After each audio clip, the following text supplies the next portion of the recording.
महायोगेश्वर की महागाथा भाग 19। परम करुणा निकेतन अकारण दयालु परम प्रभु भगवान की परम दिव्य कथा उन्हीं के श्री चरण कमलों में सादर समर्पित है। महामूढ़ अतिशय अधम रोम ही रोम विकार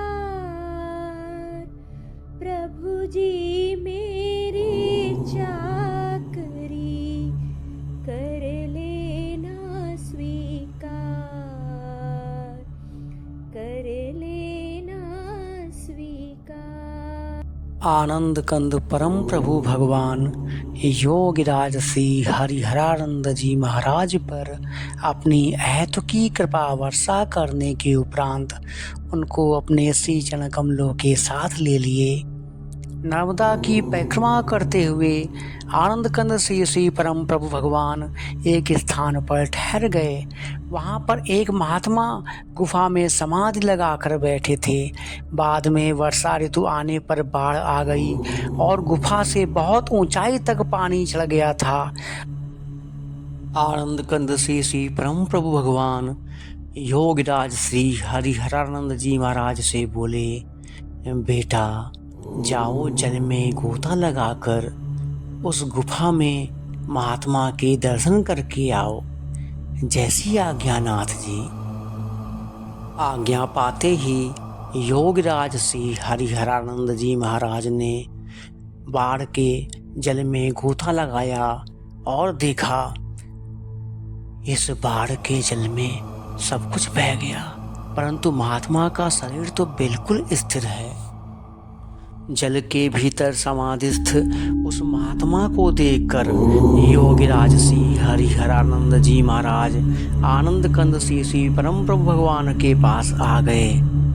प्रभु, बाढ़ के जल का प्रवाह तीव्र होते हुए भी उस महात्मा का शरीर बह नहीं रहा है, ऐसा क्यों?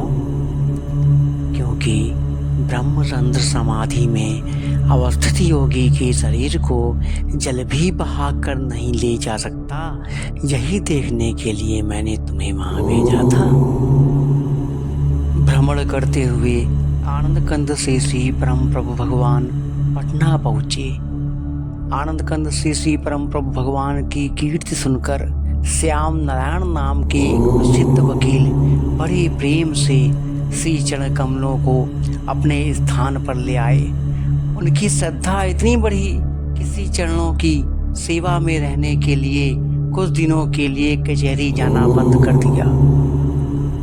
मानव तन पाकर प्रत्येक मनुष्य को अपना कल्याण अवश्य कर लेना चाहिए।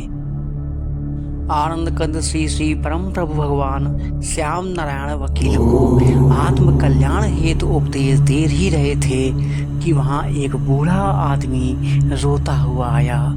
महाराज, हमारे निर्दोष बेटे को बचा लो, दया करो, उसको शत्रुओं ने झूठे कत्ल के केस में फंसा दिया है। कल उसको फांसी की सजा का हुक्म होने वाला है।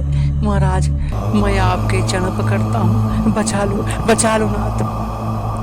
ठीक है, यदि तुम्हारा लड़का निर्दोष है तो उसकी रक्षा अवश्य होगी। कल श्याम नारायण वकील के साथ हम भी कचहरी में आएंगे।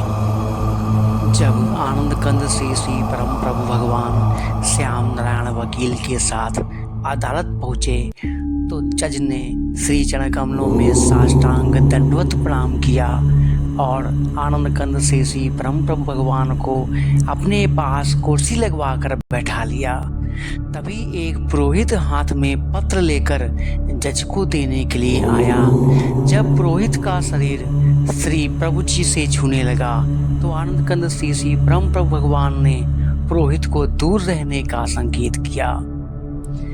महाराज जी, योगी लोग तो समदर्शी होते हैं, आपने इस पुरोहित को अस्पष्ट की तरह दूर रहने के लिए किस कारण से कहा?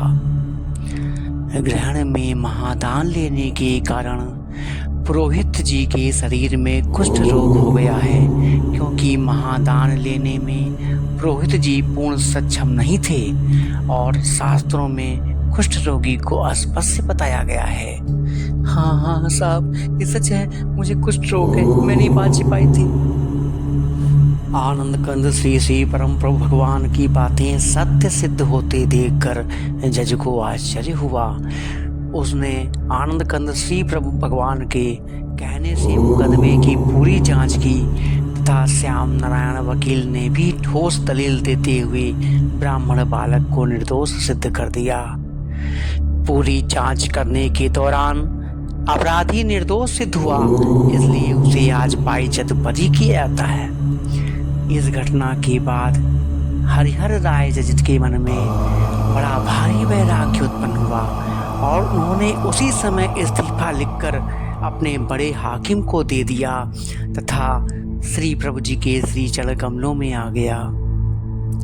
हे करुणानिधान, आपकी कृपा से आज एक निर्दोष बालक फांसी से बच गया। इन हाथों से इसी प्रकार न जाने कितने निर्दोष सजा पा चुके होंगे। अब आप अपनी चरण शरण में मुझ पापी को ले लीजिए।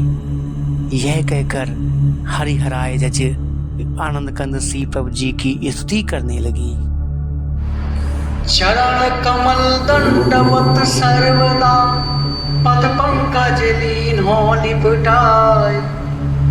जब आवहु विभु घाट तुम्हारे दीनो भव सागर उतराय। महायोगेश्वर की महागाथा के अगले भाग में हम देखेंगे कि आनंद कंद परम प्रभु भगवान राम रति का उद्धार करते हैं। जय श्री प्रभु जी की।